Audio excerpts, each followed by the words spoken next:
ભાવનગર શહેરના ગંગાજળિયા પોલીસ સ્ટેશનમાં નોંધાયેલા ₹95,53,000ની વિશ્વાસઘાત અને છેતરપિંડીના ગુનામાં પોલીસે ઝડપી કાર્યવાહી કરી 2 આરોપીઓને ઝડપી પાડ્યા છે।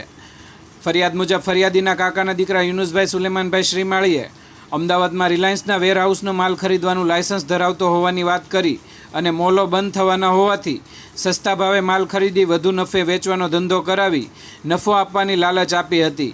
આ બહાને ફરિયાદી પાસેથી કટકે કુલ રકમ ₹1,04,93,000 મેળવ્યા હતા।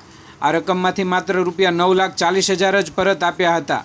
બાદ બાકીના રકમ ₹95,53,000 પરત આપ્યા નહોતા। પૈસાની ઉઘરાણી કરતાં ફરિયાદીને ગાળો આપી જાનથી મારી નાખવાની ધમકી આપવામાં આવી હોવાનું પણ ફરિયાદમાં જણાવ્યું છે। આ મામલે ગંગાજળિયા પોલીસ સ્ટેશનમાં BNSની જુદી કલમ હેઠળ ગુનો નોંધવામાં આવ્યો હતો।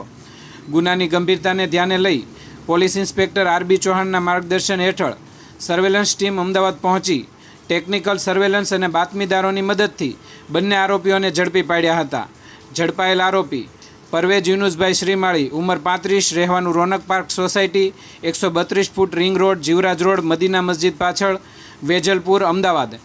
યુનુસભાઈ સુલેમાનભાઈ શ્રીમાળી, ઉંમર આશરે 50 વર્ષ, રહેવાનું Raunak park society, 132 foot ring road, Jivraj road, Madina મસ્જિદ પાછળ, વેજલપુર, અમદાવાદ।